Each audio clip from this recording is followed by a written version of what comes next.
play, it sucks being you. We believe that putting on a play is a bad idea. A horrible idea. A rotten idea. A putrid, stinking, slimy, greenish liquid oozing idea. You'd rather kiss your brother full in the mouth than have to do with this idea. We are going to do it. Period.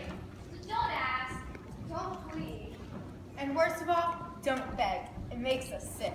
But we're out here, and you may wonder why. We're out here with a message. We're out here with a warning. We're out here to teach you. 15 reasons not to be in a play. Reason number 1. Plays suck. Reason number 2.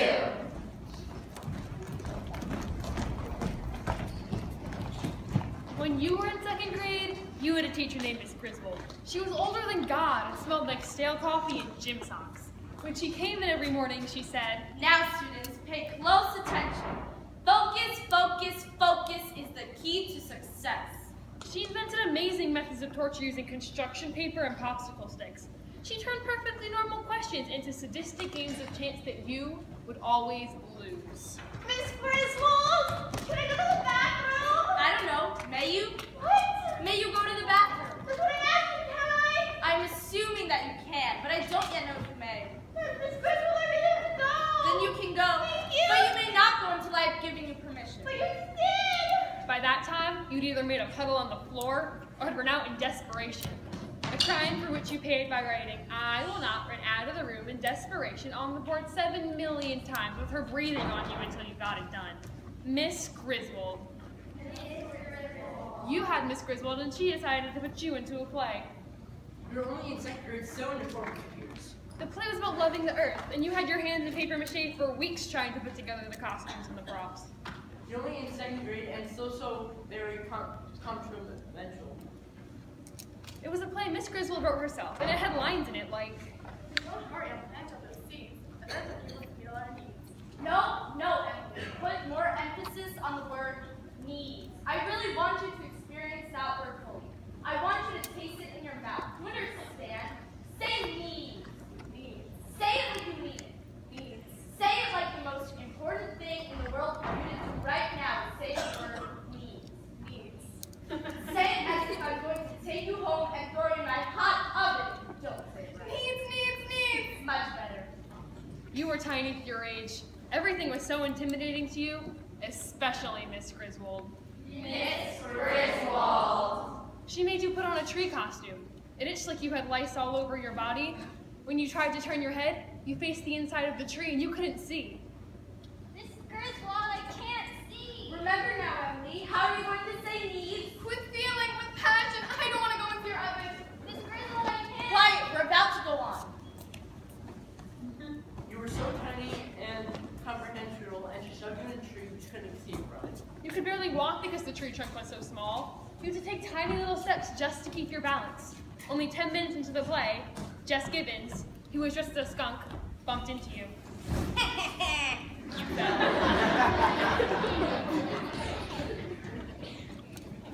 You were only in 6th grade, and you toppled down, and your short, unhappy life flashed before your eyes. You could only lay there because your arms were trapped at your sides. You could hear Miss Griswold whispering frantically from the wings. Keep going, you little delinquents. Don't you dare stop. No one stopped the play to help you up. And by the second act of this 5-act epic called Mother Earth is Your Patient and You Are the Nurse, everyone had forgotten you were inside the tree, and they started to sit on you during their scenes. No child should endure such trauma. Oh, you could feel the paper mache buckling over your face as your classmates dressed like skunks and chipmunks and flowers started to sit on you. You were afraid they were going to come crashing through your costume and suffocate you. You could only lay there, hour after hour, as your classmates recited their horrible lines. Oh Earth, we love you like crazy. We're sorry we sometimes get sloppy and lazy. The trees all around like Maple Beach and Ash just shouldn't have to put up with all of our trash. When everyone had finally taken their bows and had exited the stage, you were still left there, a fallen and forgotten tree, feebly calling for help. By the time your mother had found you, you had given up and gone to sleep. And in that sleep, you had your first nightmare, where Mrs. Griswold was a giant tree coming at you with 1,000 and screamed you couldn't move. That dream came back night after night for weeks and months. Eventually you had it less and less often. But every time you have it, even last week, you wet your bed.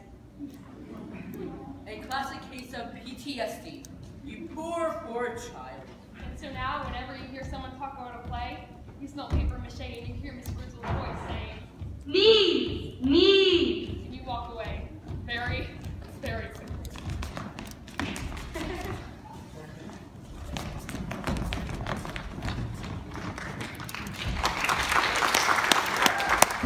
Reason number 3. Plays take passion and devotion and commitment. You can't afford to expend any of those things on some play when Travis Thorburn is alive. Look at him.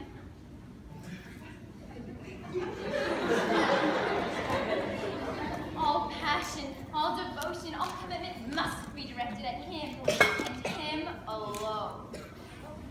Listen, Travis Thorburn is your everything. He's your sun, and your moon, and your breakfast cereal. He's your waking, and your sleeping, and your daydreams, and your night dreams. He's the taste of toothpaste. He's the cool breeze on your face. Every breath you take in should have but a single purpose. To say the name, Travis. Travis, Travis, Travis. Every thought you form should have but a single intention. To visualize Travis. I think I see him! He looks like a great silver cloud hanging in the sky. The sun streaming through him. He looks like an enormous plate of lasagna, bubbling with cheese. Like a Greek statue. Like a Roman Colosseum. Like a ticket to the Super Bowl. Like Travis Thorburn. Travis.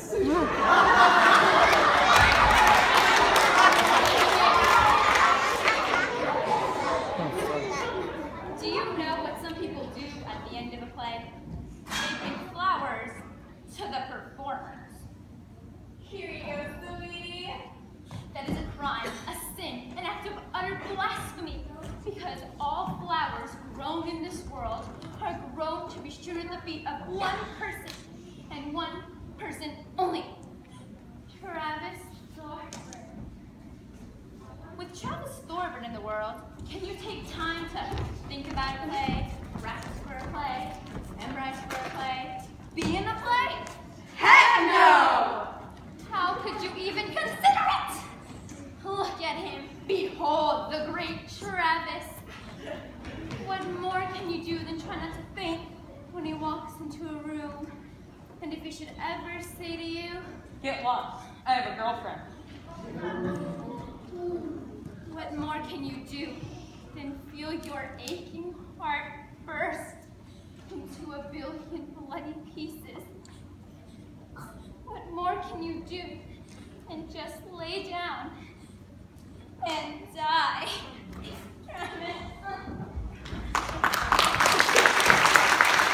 Reason number 4. The play might have a part where you're holding hands with the person next to you, and the person next to you might have these wart-like things on their fingers. And you'll be thinking the whole time as you're holding hands with them, how their hand feels like a toad. And you'll be worrying that these wart-like things are contagious. And you start to imagine yourself covered with them from head to toe. I mean, every body part, including your head, your elbows, your navel, and you'll practically puke. So it's definitely not worth the risk. Reason number 5. Because rehearsals and performances will make you run the risk of not monitoring your cell phone and email on a daily basis. And that's dangerous. Because, yeah, most of what you get are just meaningless bits of gossip or Viagra ads, but you never know. That one call might come. That one text that you have to reply to within 5 minutes. That one message that could change your life. I mean, I know it's never happened to before, and it's never actually happened to anyone you know, but that doesn't matter. It can still happen.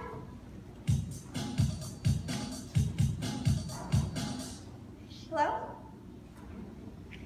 No, this isn't Karma's Tattoo Emporium. No, I do not want to get a tattoo there, thank you. It could happen.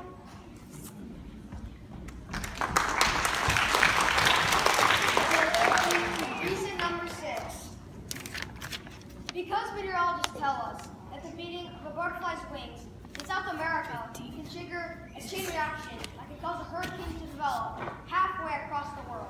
We can expect absolutely gorgeous weather for the next 3 days. Sunny skies with a tanning index of 10. Our weather right now is dominated by a high-pressure system that should keep us happy for a good long time.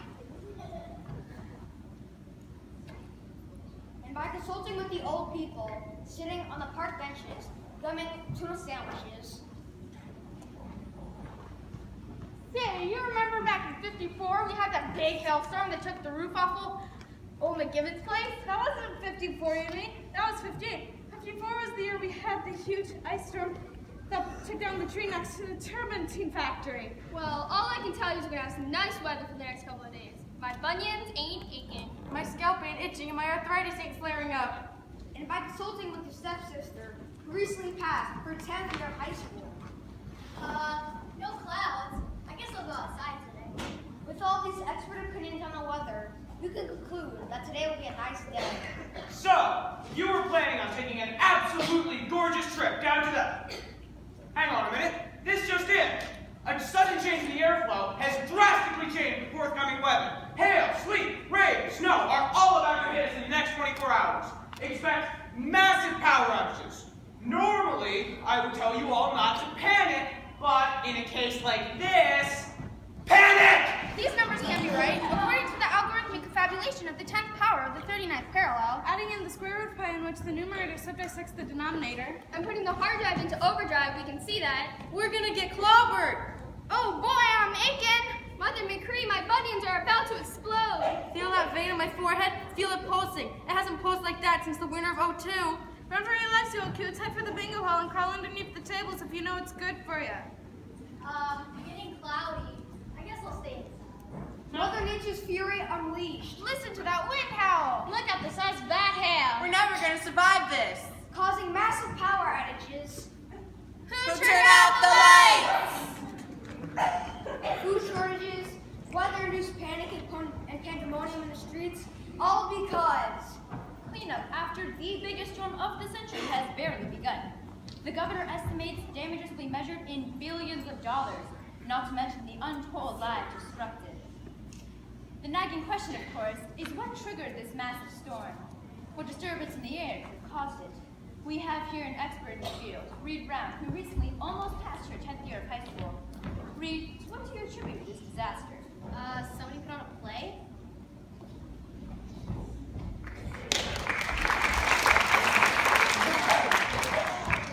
Reason number 7. Plays suck.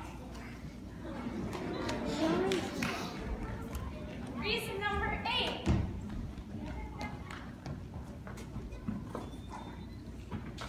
no, I can't go on. I'm with you, no.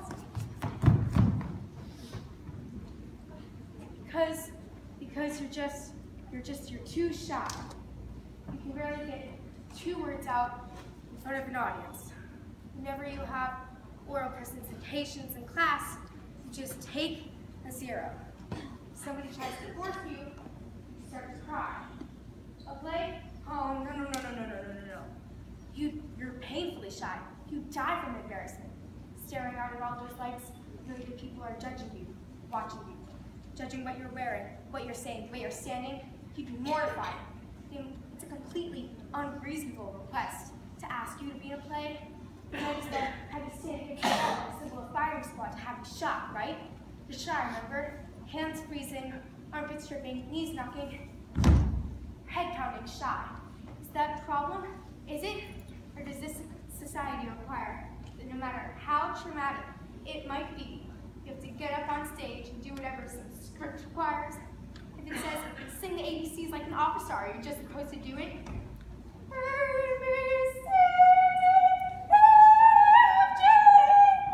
No, you're too shy for that. If it says grab some random guy and hold him close to you like he's your favorite teddy bear, if it it says grab his hair and hold his shirt like he's the last guy on earth, are you just supposed to do it? If it says kiss him passionately, No, I'm saving myself. see, he's too shy for that, and so are you.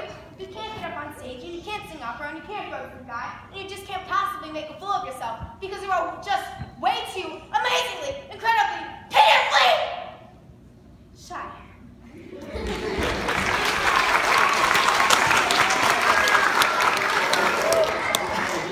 Reason number 9.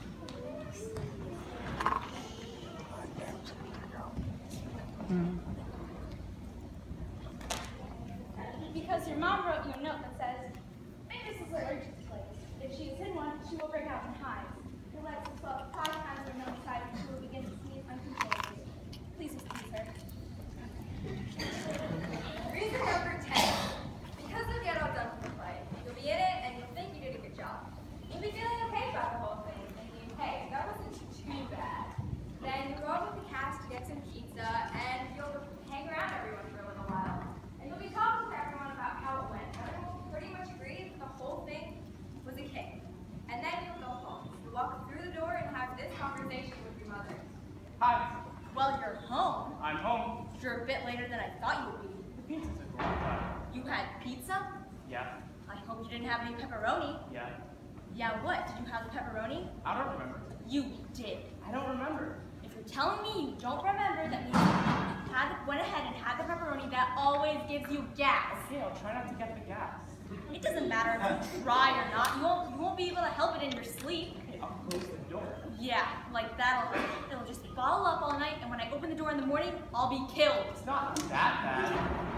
Promise me you'll never eat the pepperoni. It's not good for your system. Okay, I promise. So, how'd you like to play? Oh, it was good. How'd I do? You were just fine. And And what? you might as well go ahead and say it. Say what? Say what you didn't like about it, what you didn't like about my performance. I didn't say I didn't like anything about it. I said the play was good. I said you were fine. What's wrong with being good and fine? Your good and fine always has a butt attached to it, so go ahead, tell me. What? I don't have a butt except for the one I'm sitting on. Very funny. Tell me, Mom. I don't have anything to tell you. The play was good. You were good. You were good in the good play. But Why does it have to be a but? I don't know why there always has to be a but there always is a but. And if you can't stand not to tell me about it, you'll probably come in my room at 1 o'clock in the morning and tell me, or you'll tell me as soon as I'm going out to go to the place important. So go ahead, tell me. Well, maybe, just maybe, Mr. Smart Alec, I don't have a butt this time. Oh, you're denying it. Now I know it's big. Oh, really? Yes, really. A majorly huge butt is now floating in the air above. Well, it will just have to float because I don't have one. Uh-huh. That's right. The play was good. It was. I was good. You were. Great. I feel good about myself. I'm going to bed. Good night, Mom. Wait, there was one thing. I knew it! I didn't say but. There was one thing is the same as a but. It is not. It is so. All right, fine, it is. What do you want? Perfection? I'm your mother, a thinking human being, believe it or not. So when I go to a play or any other function, I might have a criticism or two. Is that a crime? I'm so tired. Then go to bed. I'll tell you about my butt in the morning. No. Go ahead now. You're tired. I'm fine. I am fine. Just like I was in the play. Fine. Except there was a little problem or two, wasn't there? Wasn't there? Well, no. You go to bed. Listen, Mother. Repeat after me. I liked the play. I like the play. I liked your performance. I liked your performance. But. But, Okay, now fill in the blank. well, there were a few things actually. Oh, goody. And then you'll be up until 2:30 in the morning listening to that woman take that good feeling you once had and twist it like a dirty Kleenex. But you never want to hear the word play again.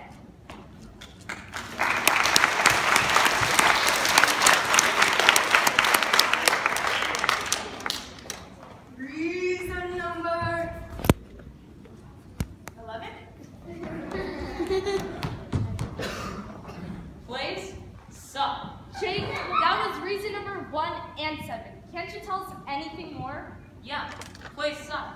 A lot. Could you be more specific? You want me to be more specific? Alright, I'll be more specific. Plays suck because they are just full of... This monologue has been reviewed by the National Center and by the Undergraduate Consumption. You can take all of your plays and you can shove them...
thinking. No logic, no reasoning, just pure reaction. Honey, why are you doing this? I hate these! I hate them! You think, wouldn't it be great to go back to that way of thinking? Someone asks you to do something and your first thought for no reason at all is, no, I don't wanna. And you just go with it. Come on, let's be in a play. No, Why not? don't wanna. It would be good for you. You used to like being in plays. Come on, I can show you how to grow big and strong. No, no, no. Why not? Because I don't wanna. I don't wanna because I don't wanna. That's no reason. Don't wanna, don't wanna, don't wanna! Everyone Norm is being so unreasonable. Come on, let's be in a play.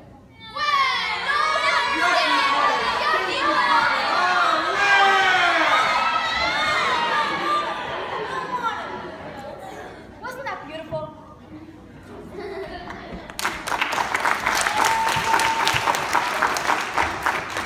Reason number 13.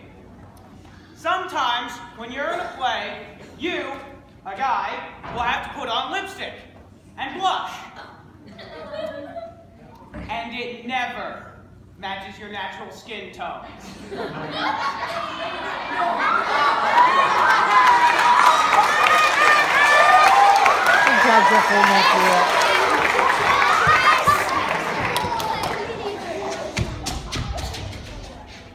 Reason number 14.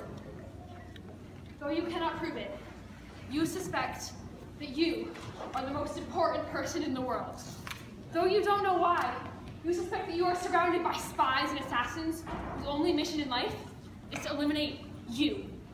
Everywhere you go, you catch glimpses of them, scurrying around, watching you, observing you every moment of every day. Though you cannot prove it, you are almost sure that these people are just, if they succeed, the consequences will be dire.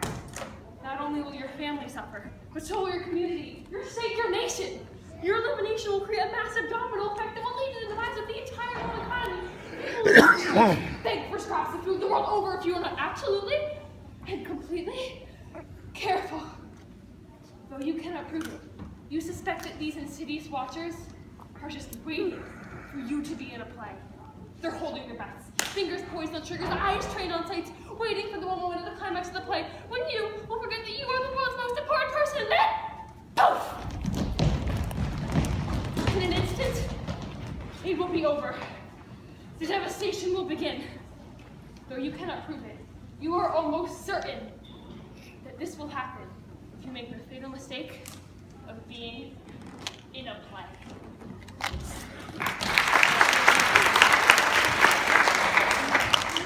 Reason number 15.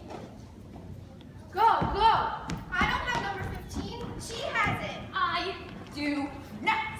You said you did. You're insane. I never said I had number 15. Who said I had 15? Wait, I've got it. Great, all right then. Reason number 15. The play might have a part where we're supposed to hold him. No, we can't do that one. We already did that one. We can't do repeats. We did? That's right, we did. Oh, sorry. This is terrible. What happened to it? Reason number 15's gotta be around here somewhere. Everyone, look around for reason number 15. Wait a minute. What's the big deal about 15? Why do we have to have 15? We already have 14 good ones. 10 would have been good. Or 2 for that matter. We can't just leave it at that. We told them we had 15. We gotta come up with 15. Says who? Says your mama.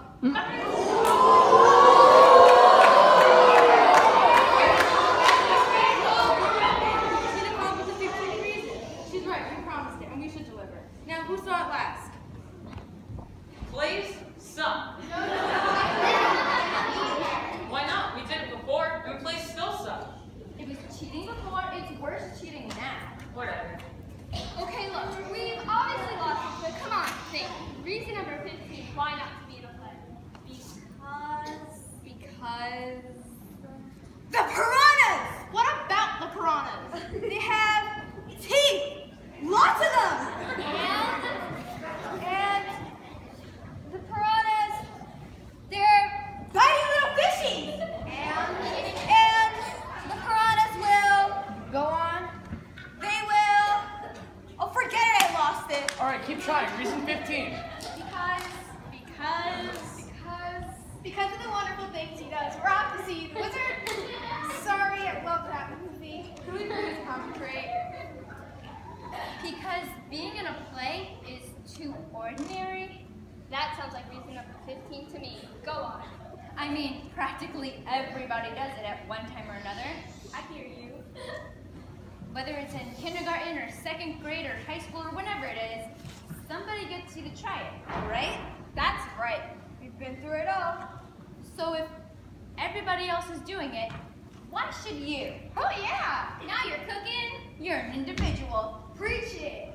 You're not a sheep for the herding. Oh yeah, that's right. You make your own choices in the world, don't you? Better believe it. You got that right. So when somebody says, hey, be in this play, you just say, no. No! That's right, no, no, no. And why? I'll tell you why. Yes, ma'am. Because plays are ordinary. Lights, setting, makeup, all of that is old. Old as the hills, baby. All of that is dead. Better than my Uncle Canary. He died last year. Can I get an amen? Amen. You want new? You want exciting? You try getting up in front of an audience and telling them, hey, we are not putting on a play. Instead, we're just going to spend the next half hour telling you all why we are not putting on a play. And you, my friends, are just going to have to love it. Did they? Did they what? Love it? I don't know. Should we ask? No, let's just bow. If they clap, we'll figure they loved it. Wait. Well, after we bow and they clap, what then? Well, we leave. Oh, what's the matter? Well, I guess I just thought of another reason. Julie, let her talk. Because if you're in a play, you'll go through the whole thing, and you'll get near the end, and you'll be in like the last scene, and you realize,